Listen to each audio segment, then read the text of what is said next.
Hello. This is episode 6. Well, Pascual, you gave me this topic. It's not an easy one to do in about 5 minutes. Metaphysics. All right. So it's a branch of philosophy, deals with the first principles of things, including abstract concepts such as being, knowing, substance, cause, identity, time, space, that sort of thing. And you wanted me to talk about eternity and infinity. Yikes. Okay. Metaphysics, going beyond physics, which is going to include the spiritual realm and other things. And so we can go down all kinds of rabbit holes that won't necessarily be helpful. So we're going to stick with Einstein. Basically, whenever we start talking about time, we're going to talk about space time, which he puts together. You can't have space, you can't have time without space. One generates the other. In order for reality to exist, it has to be in movement. In order for there to be movement, you have to have time. So the mere existence of our material universe creates time. Now, that takes us into infinity. If we go into mathematics, you get your timeline and you go all the way in that direction and all the way in that direction, and we assume that that's infinity. However, Chuck Missler, for example, mentioned that no, time has a beginning and an end. And even physicists, astronomers will tell you there's a beginning to this universe and there's a probable end to this universe. Now, those numbers are huge. It's tens of billions of years. Yeah, it's a long time, but it's not infinity. It's not endless. And so Chuck Missler had a saying where he said the only way that you can actually understand infinity and or eternity is being outside of this material realm. So whenever we're talking about eternity, we're talking about something that's outside of this physical universe. Okay. Now, getting back to a little bit more fundamental things, we have obviously Einstein's postulation that we have space and time, and they're linked. And as far as we see it, we go backwards in time is one direction of the timeline, and forwards in time is another direction of the timeline. And which direction that is also depends on what culture you're in. If you're in the East, the future is to the left of your timeline. If you live in the West, it's the right to the timeline. So even that is relative. However, we have experiments from Nikola Tesla, who in one of his experiments was able to see all times at the same time, which is a really bizarre concept. And there are others within quantum physics that would say that as we have up, down, left, right, we have 3 dimensions in this physical reality, we also have 3 dimensions in time.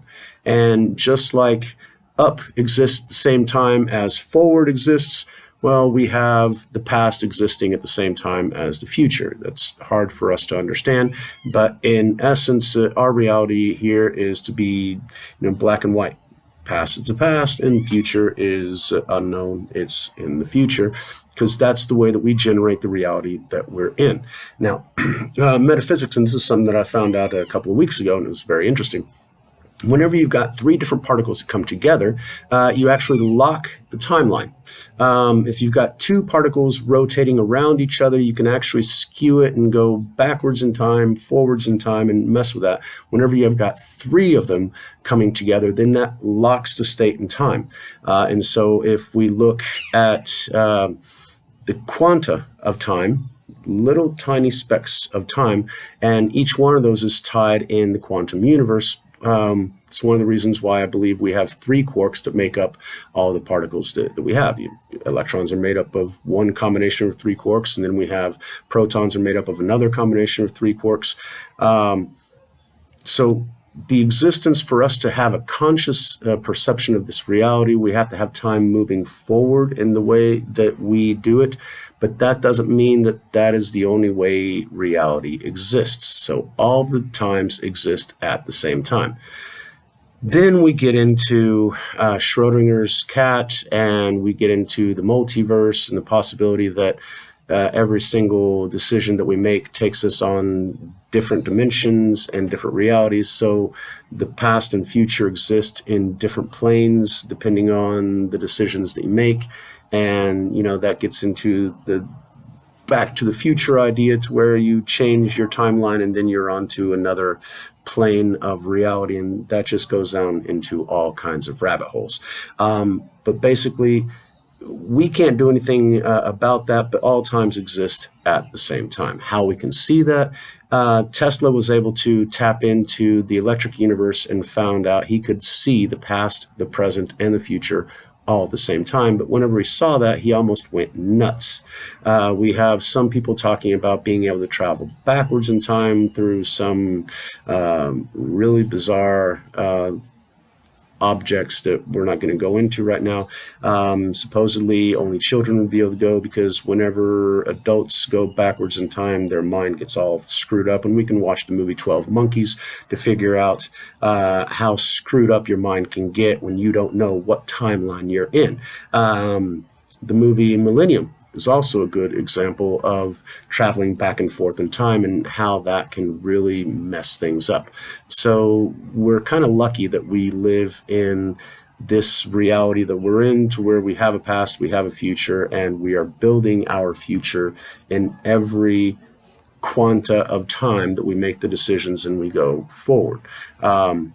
But then that gets into electric universe, that gets into the holographic universe, and that gets into some other stuff that I really don't have time here. And I've already gone over the 5 minutes.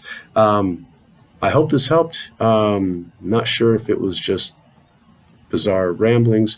I tried to fit as much of the stuff that is most relevant into this tiny little video. Pascual, I hope that helped. If you have other doubts or questions, that sort of thing, we can go deeper into each one of those aspects in other videos in the future. So thank you very much for your time, your patience, and let's get some easier topics to talk about. All right, so thank you very much and have a good evening.